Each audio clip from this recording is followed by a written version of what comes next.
Hi everyone, এটা হচ্ছে আমি শুধু চেয়েছি তোমায় উপন্যাসের পর্ব সংখ্যা ১৯। উপন্যাস আমি শুধু চেয়েছি তোমায়, লেখনীতে সুরাইয়া রাফা। বিকেলের আবহাওয়া গুমট, সুউচ্চ পেন্ট হাউস জুড়ে পিনপতন নীরবতা বিরাজমান। হাসি কিংবা কান্না কোনো কিছু রেস না থাকায় চারিদিকে কেউ নেই, কেউ গন্ধটা সুস্পষ্ট। লাউঞ্জটা ফাঁকা পড়ে আছে। ফ্লোরা মাত্রই এলো ছাদ বারান্দা থেকে, হাতে ঝুড়িভর্তি শুকানো কাপড় চোপড়। এমন তুষার ভরা দিনে একটুখানি রোদের ঝিলিক যেন অমৃত সম। ওই জন্যই তো হাঁটু সমান বরফের স্তূপ ভেঙে ছাদ বারান্দায় কাপড় নাড়তে গিয়েছিল মেয়েটা। আর এখন শুকনো কাপড়ের ঝুড়ি সমেত সোজা এগিয়ে যাচ্ছে দোতলার করিডোর ধরে। সামনেই তুষারের ঘর। ফ্লোরা তাড়াহুড়ো পায়ে সেদিকেই এগোচ্ছিল। কোনো জরুরি দরকার আছে বোধহয়। তাড়াতাড়ি অগ্রসর হওয়ার কারণে কখন যে রুমের দিকে এগিয়ে যাওয়ার বদলে উল্টো পাশের কংক্রিটের পিলারের দিকে চলে গিয়েছে সে দিকে কোনোরূপ লক্ষ্য করেনি ফ্লোরা। অগত্যা বেখেয়ালে এগিয়ে যেতে যেতে ওর তুলতুলে দুধে আলতা কপালখানা পিলারের সঙ্গে ঠাস করে ধাক্কা লাগ যাবে, ঠিক তার আগের মুহূর্তেই পিঠ ছড়িয়ে নেমে আসা সোনালি চুলের চিকুন বিরুনিটা শক্ত হাতে টেনে ধরল কেউ। চুলের মাঝে হঠাৎ এহেন টান পড়ায় সামনে ধাক্কা খেল না ফ্লোরা, উল্টো মুখের আদলে বিরক্তির ভাব টেনে পেছনে ঘুরল তৎক্ষণাৎ। তবে পেছনে ঘুরতে না ঘুরতেই হাওয়ায় উবে গেল তার সকল বিরক্তি। পাছে এসে ভর করল একরাশ জড়তা। তুষারকে দেখলে বরাবরে জড়তায় কুণ্ঠিত হয়ে যায় ফ্লোরা। এবারও তার ব্যতিক্রম নয়। মাত্রই এরিসের অফিস কক্ষ থেকে বেরিয়ে রুমের দিকে যাচ্ছিল তুষার। পরনে নেভি ব্লু শার্ট আর ব্রাউন ওয়েস্টকোটের কম্বিনেশনে দেখতে সুদর্শন লাগছে তাকে। বাইরের প্যাজাতুলোর মতো শ্বেতরঙা তুষারের মতো স্নিগ্ধ লাগছে তার তামাটে গরনের শ্যামরঙা মুখমণ্ডল। সেই তখন থেকে ফ্লোরাকে জড়সড় হয়ে নিম্ন মস্তস্ক পথ আটকে দাঁড়িয়ে আছে দেখে পকেটে এক হাত গুজে থমথমে গলায় প্রশ্ন ছিল তুষার। সারাক্ষণ ঘাস ফড়িংয়ের মতো এমন নিচে নিচে চলো কেন? এটা যে মাফিয়া পেন্ট হাউস আছে, আমার অভ্যাস হয়ে গিয়েছে, সরল ভঙ্গিমায় উত্তর দিল ফ্লোরা। দুঠোঁটের ফাঁক গলিয়ে তপ্ত শ্বাস ছাড়ল তুষার। মেয়েটাকে বিরস চোখে পরখ করে একই স্বরে বলল, মাফিয়া পেন্ট হাউস কোনো সাধারণ বাড়িঘর নয় ফ্লোরা। মন চাইলে এখানে নিজ ইচ্ছেতে অসতর্ক হয়ে চলা যায় না, কারণ সবসময় তোমাকে প্রোটেক্ট করার জন্য পেন্ট হাউসে বসে থাকবো না আমি। গোমরামুখ লোকটা হঠাৎ এত কথা কেন বলছে ভেবে পায় না ফ্লোরা। কেনই বা এত জ্ঞান দিচ্ছে? বেখেয়ালে পিলারের সঙ্গে ধাক্কা খাওয়ার জন্য, নাকি অন্য কিছু? ফ্লোরা ছোট্ট মাথায় ঢুকলো না এত জটিলতা। তবুও সামনের মানুষ আর অতীব কঠোর আওয়াজে শঙ্কিত হয়ে দাঁড়িয়ে রইল চুপচাপ। এতদিন ধরে মাফিয়াদের সঙ্গে থাকছো, এটা নিশ্চয়ই ভালো করে জানো যে এখন তুমি, আমি, ইভেন আমরা সকলে মারা পড়তে পারি। যে কোনো সময় শত্রুদের একচালে ধ্বংস হয়ে যেতে পারে এই পুরো পেন্ট হাউস। নিশ্চিন্তে দিনাতিপাত করার মতো কোনো স্বাভাবিক জীবন নয় এটা। বড় হয়েছে এখন। নিজের বেখেয়ালি আচরণ আর ছেলে মানুষগুলোকে সংযত করার সময় হয়েছে। আমি তোমাকে ম্যাচিওর দেখতে চাই। মাফিয়া প্যারাডাইসে কখনো ইনোসেন্সে জড়িয়ে রাখতে নেই। তোরা জানে না তুষারের এই কাট কথাগুলো কেন এত যন্ত্রণাদায়ক হয়ে ওর হৃদয়ে এসে বিঁধল। তুষার যা বলছে একদম ঠিক বলেছে। তার একটা কথাও মিথ্য নয়। তবুও বাদামি চোখ জোড়া জ্বলে যাচ্ছে ওর। এক্ষুনি জল উগড়ে এসে কোটর ভরে উঠবে বোধহয়। সহসা দৃষ্টি সরিয়ে কণ্ঠনালীতে চিবুক ছোঁয়ালো চঞ্চল মেয়েটা। ফ্লোরা নত যেন বিব্রত চেহারার পানে এক পলক নজর বলিয়ে ফের প্রশ্ন ছুড়ল তুষার। তখন থেকে পট আটকে দাঁড়িয়ে আছো, কিছু বলতে চাও? হ্যাঁ না দুদিকেই মাথা নাড়ে ফ্লোরা। অতঃপর গলা খাদে নামিয়ে শীতল কণ্ঠে বলে, গ্রামে যেতে হবে একবার, দাদির জরুরি তলব। যদি একটু। ফ্লোরার কথা সম্পূর্ণ করবার আগেই তুষার ওর মুখের কথা কেড়ে নিয়ে বলে ওঠে, আগামীকাল দুবাই যাচ্ছি আমি। এখন তোমাকে নিয়ে যাওয়ার পসিবল নয়। আমি ফিরে আসা অবধি ওয়েট করো, নিয়ে যাব। ইয়াকুতিয়ার ভীষণ শীত পড়েছে এবছরে। দাদি ভালো নেই, যাওয়াটা জরুরি। মিনমিনিয়ে কথা আওড়ালো ফ্লোরা। ওর কথার পাশে তুষার ফিচলে দীর্ঘশ্বাস ছেড়ে বলল, বেশ, আমি একজন বিশ্বস্ত গার্ডকে বলবো তোমায় নিয়ে যেতে, বাট ওয়ান কন্ডিশন। কথার মাঝে থামলো তুষার। ফ্লোরা চকিতে দৃষ্টি ফেরালো তুষারের পানে। চট করেই শুধালো, কী শর্ত? চোখ মুখে চিরাচরিত গাম্ভীর্যতা ধরে রেখে রাশভারী আওয়াজে তুষার বলল, যেখানে খুশি যাও, তবে আমার জামা কাপড় রোদে শুকিয়ে আয়রন করে রেখে যাবে। ড্রেসিং রুমে সব জিনিসের চোখের সামনে রাখবে। কোন দিন কোনটা পরবো সেগুলো ম্যাচ করে সাজিয়ে ব্যাগ গোছিয়ে দিয়ে যাবে। আর হ্যাঁ। আরও একবার ভ্রু কোচকালো ফ্লোরা। ঠোঁট উল্টে বলল, আবার কি? গলা স্বরে কিঞ্চিত আকুলতা ঢেলে জবাব দিল তুষার। ফিরে এসে সব জামা কাপড় যাতে ঠিকঠাক কাবার্ডের মাঝে গোছানো পায়। অগোছালো মাত্রাহীনতা আমার একদম পছন্দ নয় ফ্লোরা। ফুস করে একটা দীর্ঘ নিঃশ্বাস ছেড়ে অসহায় কণ্ঠে ফ্লোরা বলল। আপনি তো 2 দিন পরেই ফিরে আসবেন, তাহলে? লম্বাটে পুরুষালী গ্রীবাটা খানিক নিচু করে গম্ভীর গলায় জবাব দিল তুষার। তাহলে তুমিও তার আগেই ফিরবে। সন্ধ্যা নেমেছে দৃশ্যপটে, সেই সাথে বেড়েছে তুষারপাত। ছাদ বারান্দায় ফায়ারপ্লেসটাতে আগুন জ্বলছে আজ। সেথা থেকে ভেসে আসছে কাঠকয়লা পুড়ে যাওয়ার খুটখাট আওয়াজ। বরফের দেশে এহেন আগুনের উত্তাপ যেন মিহি রোদের হাতছানি। ফায়ারপ্লেসের কারণে ঠান্ডা অনুভূত হচ্ছে না খুব একটা। তাও গায়ে পশমি কোট আর মাথায় বেনি টুপি ছড়িয়ে ছাদ বারান্দায় কর্নিস ঘেঁষে বসে আছে ঈশানী আর ফ্লোরা। সন্ধ্যাকাশে শুকতারার উপস্থিতি নেই, আর না আছে কোনোরূপ চাঁদের আলো। ধুতরা ফুলের মতো অনর্গল নেমে আসা তুলতুলে স্নোফলের কারণে খালি চোখে পুরো আকাশটাকে স্বর্গীয় লাগছে। তবুও এক দৃষ্টিতে সেদিকে তাকিয়ে আছে ঈশানী। শুভ্র বরফের আস্তরণে ঢেকে গিয়েছে ওর সমস্ত শরীর। আগামীকাল খুব ভোরে গ্রামে চলে যাবে ফ্লোরা। মেয়ে রেখে চলে গেলে এই মৃত্যুপুরীর ন্যায় মাফিয়া পেন্ট হাউসে পুরোপুরি একা হয়ে যাবে ঈশানী। সেই ভেবে ক্রমশ হৃদয়টা চুপসে এইটুকুন হয়ে যাচ্ছে ওর। ঈশানীর মন খারাপের কারণ জানে ফ্লোরা, ওই জন্যই রাতের বেলা খোলা আকাশের নিচে স্নোফল দেখতে নিয়ে আসা ওকে। অথচ মেয়েটার শুকনো মুখে মলিনতার ছাপ এখনও সুস্পষ্ট। এইসব টুকরো বরফকণার আনন্দ বোধহয় ইস্যুর হৃদয় ছুঁতে পারেনি একদম। সেই ভেবে ঈশানীর কাঁধে মাথা রেখে চমৎকার গলায় ফ্লোরা বলে ওঠে, এই ইস্যু, ফায়ারওয়ার্ক কলি চলো। ফ্লোরার কথার ঘাড় ঘোরালো ঈশানী, কপাল বাঁকিয়ে অজ্ঞাত স্বরে শুধালো, ফায়ারওয়ার্ক মানে আতশবাজির কথা বলছো? জোরে জোরে হ্যাঁ সূচক মাথা নাড়ালো ফ্লোরা। বলল, চলো না, ঠান্ডার মাঝে ফায়ারওয়ার্ক করতে ভীষণ মজা হবে। বেসমেন্টে সব আছে। মাফিয়া পেন্ট হাউসে আবার আনন্দ করবার আশাও আসবাবও রয়েছে। হাস্যকর। ঈশানীর কথাটা বিদ্রুপাত্মক শোনালো ভীষণ, তবে সে কথার গায়ে মাখল না ফ্লোরা। বাঙালি মেয়েটার প্রতি অদম্য অধিকারবোধ খাটিয়ে বলল, করবে কিনা বলো, আমি কিন্তু রেগে যাচ্ছি। ঠোঁট প্রশস্ত করে জোরপূর্বক হাসল ইস্যু। বলল, তুমি চাইলে আমার আর না করার উপায় আছে কেন? ইস্যুর কথায় উৎকণ্ঠায় লাফিয়ে উঠল ফ্লোরা। তড়িঘড়ি করে জায়গা ছেড়ে উঠে যেতে যেতে গলার মাঝে উপচে পড়া খুশি ধরে রেখে বলল, তুমি একটু বসো, আমি এক্ষুনি গিয়ে ফায়ারওয়ার্কের সরঞ্জামগুলো নিয়ে আসছি। ওকে যেতে দিল না ঈশানী। হাত টেনে ধরে আগের জায়গায় বসিয়ে দিয়ে বলল, থাক, কষ্ট করতে হবে না, আমিই গিয়ে নিয়ে আসছি। ফ্লোরাকে সন্দিহান দেখালো। ইস্যুর হাতটা খপ করে আঁকড়ে ধরে সেভাবেই চোখ ছোট ছোট করে শুধালো, পালাতে চাইছো? তাচ্ছিল্য করে হাসল ঈশানী। বলল, সুযোগ থাকলে ঠিকই পালাতাম, তবে দুর্ভাগ্য আমার। মাফিয়া বস আর এই নরকের মতো অন্ধকার কালো পেন্ট হাউস দুটোই আমার ভবিতব্য। তারা পালাতে দিলে তো? বিনা বাক্যে হাতের বাঁধন ঢিলে করলো ফ্লোরা। ইস্যুর ভেতরের দিকে এগিয়ে যেতে যেতে আরও একবার শুধালো, এলিভেটর ধরে বেসমেন্টে যাব, তাই তো?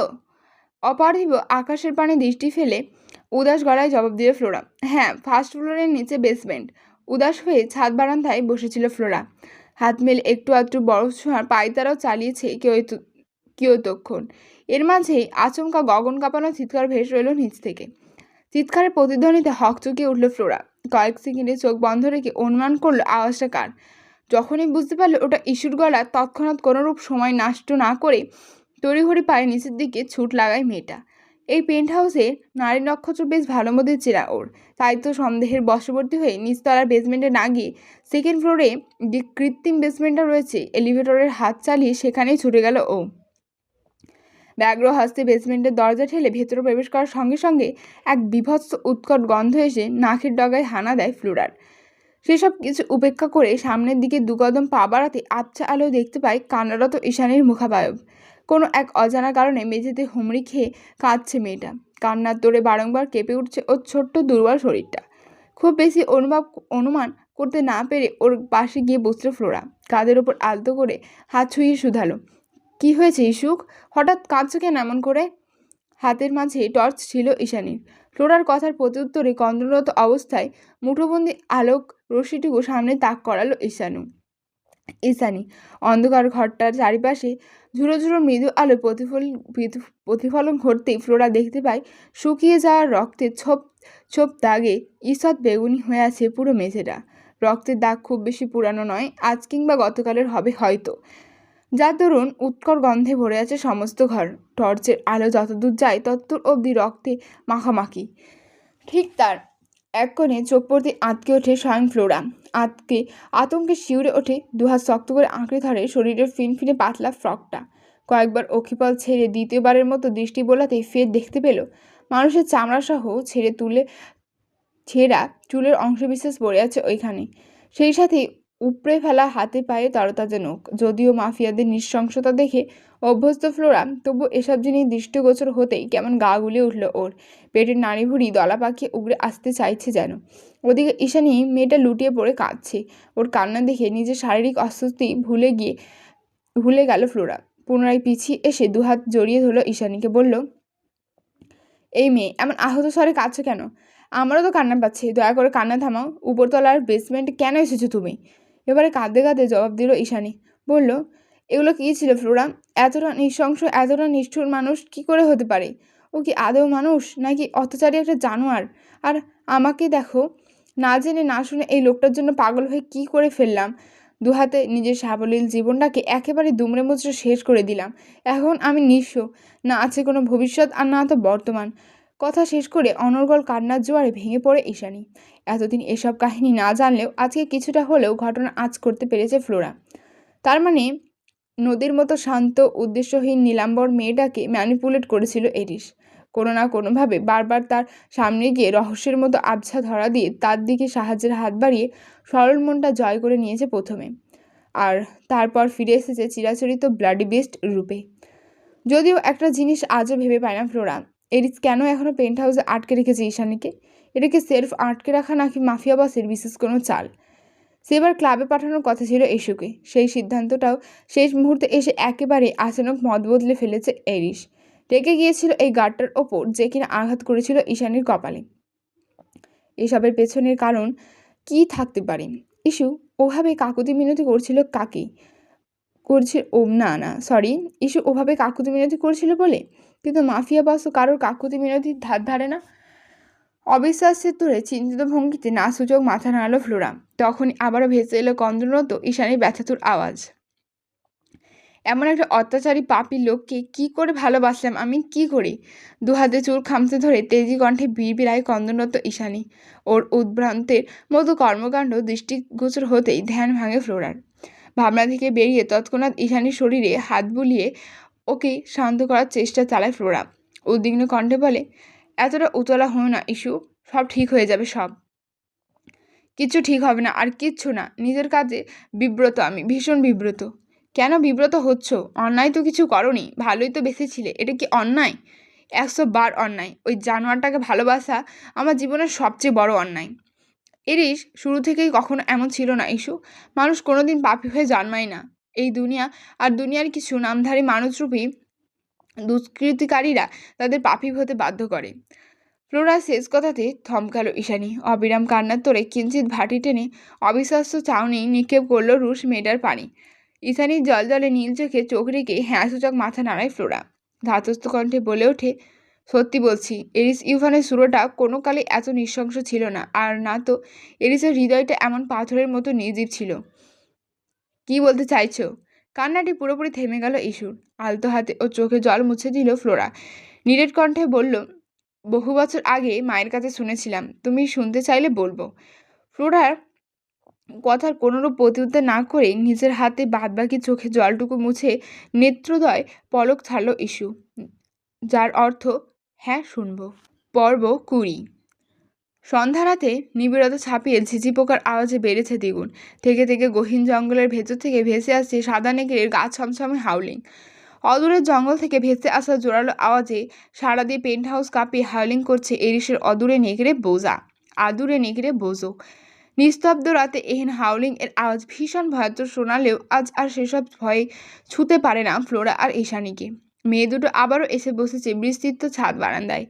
অনর্গল তুষারপাত আর ঠান্ডা দুটোই মাত্রাতিরিক্ত, তবু ওরা নিরুদ্বেগ। ঈশানীর দৃষ্টি নিষ্প্রভ। সেদিকে এক পলক চেয়ে দীর্ঘ নিঃশ্বাস ছাড়ল ফ্লোরা। অতঃপর গলার আওয়াজ খাদে নামিয়ে একাই বলতে লাগলো, জন্ম কাউকে খারাপ বানায় না ইস্যু, আর না তো এরিসের জন্মের উদ্দেশ্য কখনো মাফিয়া কিং হওয়া ছিল। কিন্তু পৃথিবীতে জন্মানোর পরে তোমার রক্ষকেরাই যখন ভক্ষক হয়ে দাঁড়ায়, তখন সেই তুমিটা আর তুমি থাকবে না।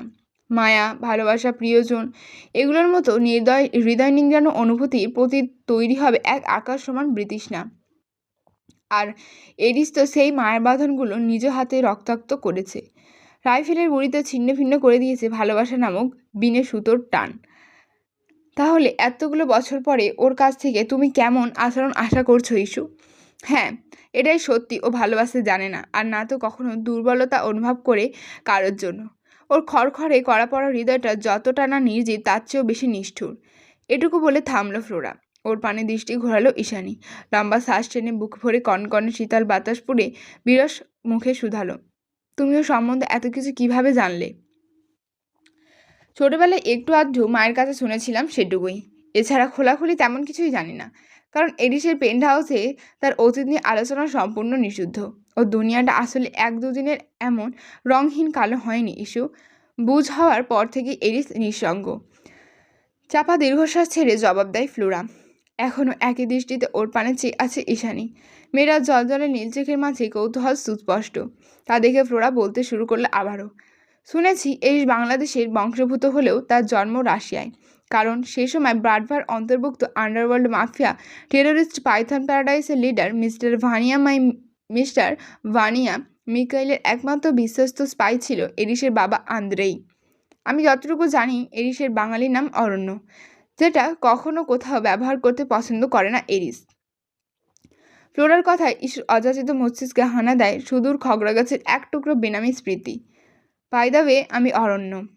তখনকার সেই বাক্যটুকু কর্ণঘরে মধুসূদার মতো ঠেকলেও এখন সেসব কিছু ঘৃণার মিশলে একীভূত। ঈশানীকে ভাবতে দেখে কথার পাড়ো দিয়ে লাগাম টানে ফ্লোরা। আগ বাড়িয়ে শুধাই, কিছু ভাবছো ইস্যু? ফ্লোরার ডাকে ভ্রম কাটে ঈশানীর। ভাবনা থেকে বেরিয়ে সে পুনরায় বলে, পাইথন প্যারাডাইসের লিডার অন্য কেউ ছিল? তাহলে এরিস? আকাশবাণীর চেয়ে ভাবুক স্বরে ফ্লোরা বলল, এক কথায় যদি বলি, এত অল্প বয়সে এরিসের জীবনটাকে এমন নরক বানানোর পেছনে একমাত্র দায়ী এই পাইথন প্যারাডাইস। মানে? ফের প্রশ্ন ছুড়ল ঈশানী। ওর কথার পাচ্ছে এবার আর থেমে নয়, বরং এক নাগারে বলতে শুরু করে ফ্লোরা। মাফিয়া গ্রুপগুলোর লেনদেন বলো কিংবা ডিল বলো, এগুলো শুধু কালো টাকা আর অসাধু ব্যবস্থাতেই সীমাবদ্ধ নয় ইস্যু। মাফিয়ারা অনেক কিছুর বিনিময়ে লেনদেন করে, অনেকটা আগেকার যুগে দেনা পাওনার মতোই। কখনো ক্ষমতার বিনিময়ে মানুষের লেনদেন হয়, তো কখনো মানুষের বিনিময়ে ক্ষমতার। মাঝে মধ্যে তো সর্বশান্ত হয়ে কেউ কেউ নিজেকেই বিলিয়ে দেয় নিষিদ্ধ জগতের অন্ধকার মরীচিকার মাঝে। ঈশানী হাঁ করে তাকিয়ে আছে ফ্লোরার মুখশ্রীর পানে। ও চেহারায় বেকবুক ভঙ্গিমা স্পষ্ট হওয়ায় ফ্লোরা বলে, কি বুঝলে না তাই তো? ওপর নিচ মাথা নাড়িয়ে হ্যাঁ জানায় ঈশানী। সহসা মৃদু হেসে জবাব দিল ফ্লোরা, শুনেছি এরিসের বাবা ছিলেন অত্যন্ত লোভী আর কুটিল স্বভাবের একজন লোক। ক্ষমতার লোভে যা কিছু করতে পারতেন তিনি। একই সাথে দাঁড়িয়ে 1000 জনকে মেরে ফেলাও ছিল তার কাছে পৈশাচিক আনন্দের অংশ বিশেষ মাত্র। এই জন্যই তো খুব তাড়াতাড়ি ভানিয়া মিয়াইকেলের বিশ্বস্ত স্পাই হয়ে উঠতে পেরেছিলেন। তবে ক্ষমতার লোভে নিজের বসকে পর্যন্ত প্রতারিত করতে দুবার ভাবেননি আন্দ্রেও। মাফিয়া বসের আড়ালে ব্রাডভারের সঙ্গে গোপনীয় লেনদেন তার ছিল অগার নির্ভীকতা। এখানে একটা কথা বলে রাখি, এই ব্রাডভা যে মাফিয়া একটা পুরো গ্রুপকে চিহ্নিত করা হয়েছে, ব্রাডভার কিন্তু সত্যির অস্তিত্ব রয়েছে, রাশিয়াতেই আছে। তবে দুর্ভাগ্য এডিস ইউভানির। এমন একজন বাবার ঘরেই জন্ম হয়েছিল তার, যে কিনা প্যারাডাইসের লোভে নিজের 8 বছরের ছেলেকে ব্রাডভার হাতে তুলে দিতেও দুবার ভাবেনি। ছেলেকেই কেন? প্রত্যুত্তরে ফ্লোরা বলল, সে ব্যাপারে আমি কিছু জানি না, তবে এটাই সত্যি যে আন্দ্রেও তার নিজের ছেলেকে মাফিয়াদের হাতে তুলে দিয়েছিলেন, আর বিনিময়ে চেয়েছিলেন তার একমাত্র বস ভানিয়া মাইকেলের বিশাল পাপের সাম্রাজ্য দ্য পাইথন প্যারাডাইস। তারপর কি হলো? কৌতূহলী দেখালো ঈশানীকে। ফোঁস করে এক চিলতে দীর্ঘ নিঃশ্বাস ছেড়ে ভাবলেশহীন গলায় ফ্লোরা বলল, তারপর আর কি? শুরু হলো এরই সেই দুর্বিষহ জীবনযাপন। যে কাজগুলো মানুষ করতে পারে না, যে খাবারগুলো মানুষ খেতে পারে না, সেগুলোই যোগ হতে লাগলো ওর নিত্য নৈমিত্তিক অভ্যাসের তালিকায়। কোনোভাবে না করতে চাইলে ওকে কঠিন শাস্তি দেওয়া হতো, বলা হতো মাফিয়া কিং হওয়ার প্রথম ধাপ এটা। অনৈতিক অবৈধ কাজ থেকে শুরু করে ফাইটিং, গুলি চালানো, কোনো কিছুই বাদ যায়নি ওর অভ্যাস থেকে। এক পর্যায়ে ট্রেনিং এসে যোগ হলো খুন করার অভিনব কৌশল। 8 বছরের এরিসের জন্য এই জঘন্য ক্রাইমগুলো ছিল অত্যন্ত আতঙ্কদায়ক আর মানসিক যন্ত্রণার। ও পালাতে চেয়েছিল বহুবার, কিন্তু পারেনি। উল্টো ধরা পড়ে কঠিন শাস্তির মুখোমুখি হয়েছে বারবার। এরিসের জীবনের আশা আশঙ্কা ওখানেই নিভে যেতে পারত, কিন্তু যায়নি। বেশ কিছু বছর মাফিয়া হাউসের ওই ছিপছিপে 2 কামরার ঘরটাতে বসবাস করার পরেও বাড়ি ফেরার আশা ছাড়েনি এরিস। কারণ সাধারণ স্বাভাবিক একটা কৈশোরিক জীবনযাপন তখনও ব্যগ্র হয়ে তাড়া করে বেড়াতো ওকে। দিনের আলোটুকু মিলিয়ে গে- দিনের আলোটুকু মিলিয়ে গেলে তামাশাচ্ছন্ন আঁধারের মাঝে নিজের পাপী সত্তাটাকে ভীষণ ঘৃণা করত এরিস। অগত্যা দীর্ঘ 8 বছর পরেও কখনো আশাহত হয়নি ও। উল্টো সবসময় স্বপ্ন দেখেছে স্বাভাবিক জীবনে ফিরে পাওয়ার আশার, যার ফলস্বরূপ ওর প্রতি যখন মাফিয়াদের বিশ্বাস তুঙ্গে, পুরো আন্ডারওয়ার্ল্ডের সবার মুখে যখন একই নামের জয়ধ্বনি, ঠিক তখনই এরিসের সিদ্ধান্ত নেয় ও এবার আরও একবার পালাবে। পালিয়ে গিয়ে ব্রাডভার পুরো মাফিয়া সাম্রাজ্যকে চোখে আঙুল দিয়ে দেখিয়ে দেবে এরিস আসলে কী জিনিস। তখনকার এরিস ইউভান হয়তো পাইথন লিডার এরিসের মতো এতটা সুকৌশলী ছিল না কখনোই। নয়তো জানার কথা ছিল পাপের দুনিয়া একবার ভুলবশত ঢুকে পড়লে তা আর এখান থেকে পরিত্রাণ নেই। সব কিছু ছাড়িয়ে যতদূরেই সে পালিয়ে যাক না কেন, পাছে ফেলে আসা অগণতি পাপীর স্তূপ তাকে ভৌতিক ছায়ার মতোই তাড়া করে বেড়াবে সারা জীবন। এরিসের সঙ্গেও এমন কিছুই ঘটেছিল। ও নিজের কৌশল আর পারদর্শিতা দিয়ে পাপের দুনিয়াকে বিদায় জানিয়ে এসেছিল ঠিকই, কিন্তু পাপ ওকে ছাড়েনি। স্বয়ং দ্বিগুণ হস্তে জড়িয়ে ধরেছিল আষ্টে পিষ্টে। সে এবার এমনভাবেই পাপের নৃশংস বেড়াজাল বাধা পড়েছিল ওইটুকু ছেলেটা, যে ওর জন্য সাধারণ জীবনযাপন হয়ে উঠেছিল এক আতঙ্কিত দুঃস্বপ্নের আর এক নাম। সেই সঙ্গে ভেতরের আবেগ অনুভূতি সব কিছু হারিয়ে গিয়েছিল বৃতৃষ্ণার মহাসমুদ্রে। ভেতরের অনুভূতিকে জ্যান্ত কবর দিয়ে এরিস হয়ে উঠেছিল এক হৃদয়হীন জানোয়ার। মাফিয়া টেরিটরি থেকে বেরিয়ে আসার পর কি হয়েছিল এরিসের সঙ্গে? চোখের পাতায় কৌতূহল ধরে রেখে ভাবুক স্বরে প্রশ্ন ছাড়ে ঈশানী। ওর কথার প্রত্যুত্তরে ফ্লোরা বলতে শুরু করে আবারও। মা বলেছিল টেরিটরি থেকে পালিয়ে সবার আগে নিজের বাড়িতে যায় এরিস, যেখানে ওর মা আর ছোট্ট বোনটা থাকতো। খুব বেশি ছোট না বোনটা, এরিসের চেয়ে 1 বছরের ছোট মাত্র। তবে বাড়িতে প্রবেশ করার পরেই সবচেয়ে বড় ঝটকা খায় এরিস। সাধারণ একটা রেসিডেন্সিয়াল এরিয়া থেকে কত সহজেই না টেনে হিঁচড়ে বের করা হচ্ছিল ওর মা আর ছোট্ট বোনটাকে। এরিসের চোখের সামনে ঘটেছিল সবটা। কারণ এরিস পালিয়েছিল ঠিকই, কিন্তু পালানোর অপরাধ মাফিয়ারে সবচেয়ে বড় থাবাটা পড়েছিল ওর মা আর বোনের ওপর, যা হতে দিয়েছিল ওর বাবা স্বয়ং আন্দ্রেও। কি হতে দিয়েছিল? এরিস নিখোঁজ হওয়ার পরেও ক্ষমতা ধরে রাখার জন্য আন্দ্রেও তার স্ত্রী আর কন্যাকে ইতালিয়ান মাফিয়াদের কাছে বিক্রি করে দেয়। আর এরিস যে সময় বাড়িতে পৌঁছায়, ঠিক তখনই ওরা সবাই জোর জবরদস্তি করে এরিসের মা আর বোনকে হেলিকপ্টারে তুলছিল। সময়টা ছিল একদম মুখোমুখি। এইটুকু শুনে উদ্বিগ্নতায় ভ্রু বেঁকে গেল ঈশানীর। ব্যগ্র হয়ে শুধালো, কি বলছো এসব? ক্ষমতার লোভ মানুষকে এতটা নিচে নামাতে পারে? পারে। তারপর নিশ্চয় এরিস বাঁচিয়েছিল ওর মা বোনকে। ইস্যুর কথায় ফিসলে হাসলো ফ্লোরা। বলল, এরিস তখন নিতান্ত কিশোর মাত্র। মাফিয়াদের সঙ্গে লড়াই করার মতো শক্তি কিংবা সামর্থ্য কোনোটাই ছিল না ওর। তবে কৌশল ছিল, বুকে অদম্য সাহস আর জিদ ছিল প্রচুর, যার বশবর্তী হয়ে নিজের জীবনের মারাত্মক ক্ষতিটা সে সময় করেছিল এরিস। চোখ বড় বড় হয়ে গেল ঈশানীর। তা দেখে ফ্লোরা বলে ওঠে, সে সময় এরিস বুঝতে পারলো যে ওর আর করার কিছুই নেই। হেলিকপ্টারটা ইতিমধ্যেই সমতল ছাড়িয়ে উড়ে যাচ্ছে, নিয়ে যাচ্ছে ওর মা আর একমাত্র বোনকে। আর কখনো দেখা হবে না ওদের। এবার থেকে ওর মা আর ছোট্ট বোনটার ডেস্টিনি হবে হয়তো কোনো নোংরা মাফিয়া ক্লাব, আর নয়তো অন্ধকার এক ডোম ঘর। ঠিক সে সময় মস্তিষ্ক টগবগিয়ে ওঠে এরিসের। বিভৎস রাগের বশবর্তী হয়ে তৎক্ষণাৎ ঘটিয়ে ফেলে সবচেয়ে বড় অঘটন। ওকে যে গার্ডগুলো শক্ত করে ধরে রেখেছিল, আকস্মাৎ তাদের কোমরের কাছ থেকে রাইফেল টেনে নেয় এরিস। হেলিকপ্টারটা বেশি ওপরে উঠতে পারেনি তখনও। ঠিক এমন সময় কোনো কিছু না ভেবেই চোখ খিচে একাধিক রাইফেলের গুলি নিক্ষেপ করে হেলিকপ্টারটাকে উদ্দেশ্য করে। গুলি লাগার কয়েক সেকেন্ডের মাথায় নিয়ন্ত্রণ হারিয়ে তৎক্ষণাৎ সেখানে ক্র্যাশ করে উড়ন্ত যানবাহনটি। চোখের সামনে বিকট আওয়াজ করে দাউ দাউ করে ঝলসে ওঠে এক মস্ত বড় যান, যার মধ্যে উপস্থিত ছিল স্বয়ং এরিসের মা আর বোন। ধীরে ধীরে চোখের সামনে একটু একটু করে পুড়তে শুরু করে সবকিছু। ঝলসানো ধ্বংসস্তূপের মাঝে কোনো কিছুই আর অবশিষ্ট থাকে না। দিন শেষে নিজের হাতে মা আর বোনকে এক বীভৎস যন্ত্রণাদায়ক মৃত্যু দিয়ে ক্ষান্ত করেন এরিস। ব্যাপারটা এমন যেন যা হয়েছে খুব ভালো হয়েছে। তবে এসবের প্রেক্ষিতে চরম প্রতিশোধের নেশায় উদ্ভ্রান্ত হয়ে পড়ে এরিস। ভেতরের পরিবর্তনটা বোধহয় তখনই হয়েছিল। দগদগে রক্তিম আঙ্গারের মাঝে এক মুঠো ছাই ছাড়া কিছুই অবশিষ্ট ছিল না আর। এই কাহিনী পর পরই এরিসের প্রথম শিকার হয় ও নিজের বাবা আন্দ্রেও। তখন ছিল সন্ধ্যা নামার আগ মুহূর্ত। দুর্বার সিঁদুর রাঙা টকটকে লাল আকাশের মতোই রক্তে মাখামাখি হয়ে ভর সন্ধ্যায় এই পেন্ট হাউসে এসে হাজির হয় এরিস। আমরা তখনও পেন্ট হাউসেই থাকতাম। পেন্ট হাউসের মাঝে যে লাউঞ্জটা দেখেছো, ঠিক ওখানে দাঁড়িয়ে নিজের বাবাকে নৃশংসভাবে কুপিয়ে হত্যা করে এরিস। সেদিন ওর মাঝে মানুষ নয়, যেন জেগে উঠেছিল এক ভয়াবহ হিংস্র পশুসত্তা।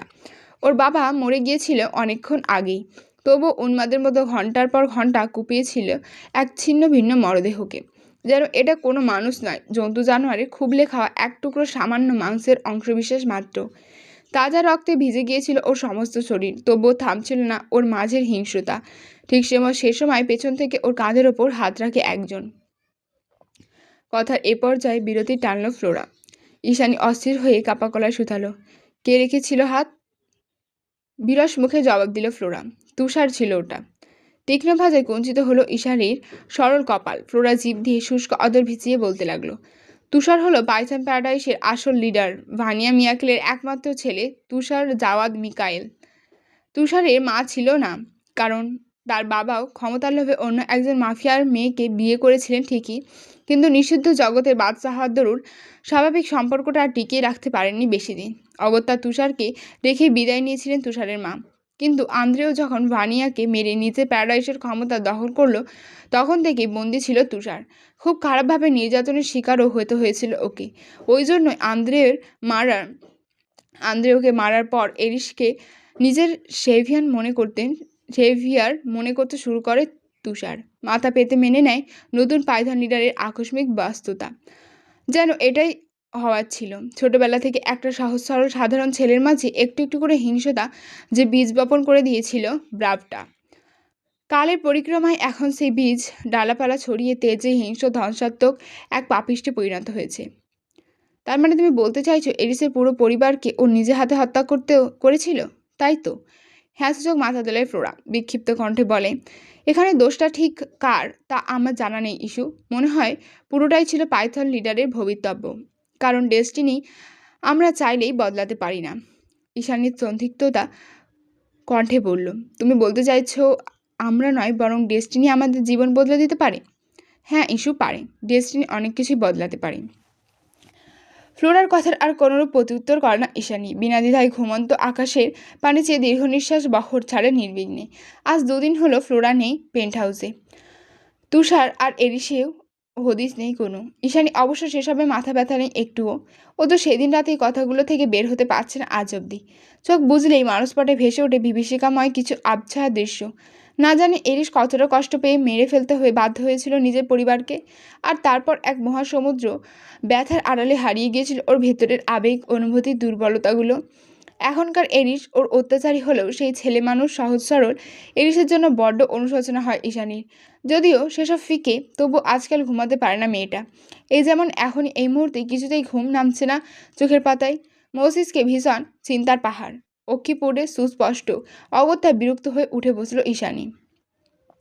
এতগুলো বছর আগে ঘটে যা অন্য কারো জীবন কাহিনী নিয়ে এত মাথা ব্যথার কোনো মানেই হয় না। সেই ভেবে বিছানা ছেড়ে গিয়ে বসলো স্টাডি টেবিলে, হয়তো ডায়েরি লেখা প্রয়াসে। কিন্তু তার আগেই একটু পানি পান করা জরুরি। বোতলে পানি ছিল না। সহসা পানি পানের উদ্দেশ্যে রুম থেকে পা টিপে টিপে বের হলো ঈশানী। যদিও পা টিপে হাঁটছে, তবুও নুপুরের রিনঝিন আওয়াজটুকু ঠিকই ক্রমান্বয়ে প্রতিধ্বনিত হচ্ছে নিস্তব্ধ লাউঞ্জের 4 দেয়ালে। ফ্লোরা না থাকায় কিচেন কাউন্টারটা ফাঁকা পড়ে আছে, চারিদিকে কেমন শূন্যতা ছড়ানো। পুরো লাউঞ্জের একপল চোখ বুলিয়ে তপ্ত শ্বাস ছাড়ে ঈশানী। অতঃপর বোতলে পানি ভরে ফের হাঁটা ধরে রুমের দিকে। কিচেন থেকে বেরিয়ে যাবে তখনই ওর দৃষ্টি আটকায় পেন্ট হাউসের সদর দরজায়। সেদিকে ঠোঁট উল্টে সামান্য উকি দিতেই দেখতে পায় আহত অবস্থায় পা টেনে টেনে মাত্রই দরজা ঠেলে লাউঞ্জে প্রবেশ করছে এরিস। ওর পরনের সফেদ রঙের শার্টটা রক্তে ভেজা, হাঁটুর দিকটা অনেকটা খানি ছিলে বিভৎস হয়ে আছে। কপালে ক্ষতস্থান থেকে চুইয়ে চুইয়ে পড়া রক্তের স্রোতে ভিজে যাচ্ছে মুখমণ্ডল। হুট করে এরিসের এহেন মুমর্ষ অবস্থা দেখে ভরকালো ঈশানী। ব্যগ্র পায়ে 2 কদম এগিয়ে গিয়ে আর চোখে পরখ করলো মাফিয়া বসটাকে। দেখলো ক্ষতবিক্ষত শরীরটাকে নিয়ে ধীরে ধীরে দোতলার দিকে এগিয়ে যাচ্ছে এরিস। ওর কণ্ঠনালী থেকে বেরিয়ে আসা তপ্ত ব্যথার ওর গোঙানির আওয়াজ স্পষ্ট শুনতে পাচ্ছিল ঈশানী, যার ফলে প্রথমে কিঞ্চিত খারাপ লাগলেও পরক্ষণে নিজের অবস্থান, নিজের বন্দিদশা সবকিছু মস্তিষ্কে হানা দেয় ওর। ফলস্বরূপ রুমে ফিরে যেতে যেতে বিড়বিড়ায় মেয়েটা, যা খুশি হোক, আমার কি তাতে? অত্যাচারী একটা। তবে বিদীর্ণ এক আত্মিক বাধায় পা বাড়িয়ে সামনে এগোতে পারল না ঈশানী। কেউ তখন থম মেরে দাঁড়িয়ে রইল একই স্থানে। ভেতরে ভেতরে অপর মনুষ্যত্ববোধ বারবার নাড়া দিচ্ছে ওকে। মস্তিষ্কে ভেসে উঠছে ফ্লোরার বলে যাওয়া সেই শান্ত কথাগুলো। মানুষ কোনোদিন পাপী হয়ে জন্মায় না ইস্যু। এই দুনিয়া আর দুনিয়ার কিছু নামধারী মানুষরূপী দুষ্কৃতিকারীদের জন্য পাপী হতে বাধ্য হয় তারা। যদিও হৃদয়ের ক্ষত আর ঘৃণার পরিমাণ মাত্রাতিরিক্ত, তবু এ পর্যায়ে এসে দোতলার দিকে নজর বুলিয়ে একাই বলতে লাগলো ইস্যু, আমি তো আর ওনার মতো জানোয়ার নয়, আমি মানুষ। মনুষ্যত্ববোধ আর বিবেক দুটোই আছে আমার মাঝে। কথাটুকু শেষ করে ফ্লোরার রুম থেকে ফার্স্ট এড বক্স সমেত দোতলার দিকে পা বাড়ায় ঈশানী। ধীর পায়ে করিডোর দিয়ে এগিয়ে গিয়ে শঙ্কিত হয়ে হাত ছোঁয়ায় এরিসের রুমের দরজায়। সেদিনের ফিঙ্গারপ্রিন্ট ম্যাচ করায় তৎক্ষণাৎ খুলে যায় দরজাটি। রুমের মাঝে আলো জ্বলছে। চোরা চোখে ইতিউতি নজর বুলিয়ে পা টিপে টিপে ভেতরে প্রবেশ করে ঈশানী।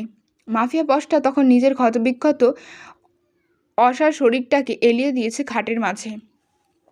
ওর শরীরের অর্ধেকটা খাটে আর বাকিটা অর্ধেকটা খাটের বাইরে ছড়িয়ে ছিটিয়ে রয়েছে।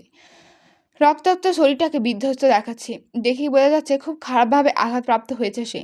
কিন্তু কৌতূহলের বিষয় হলো, পাইথন প্যারাডাইসের মাফিয়া বসকে এইভাবে আঘাত করার সাহস হলো কার? অযাচিত প্রশ্নটা মস্তিষ্কের গহ্বরে হানা দিলেও ঈর্ষের কাতর স্বরের জন্য খুব বেশি ভাবতে পারল না ঈশানী। অগত্যা এগিয়ে গিয়ে হাঁটে মুড়ে বসে পড়ল মেঝেতে।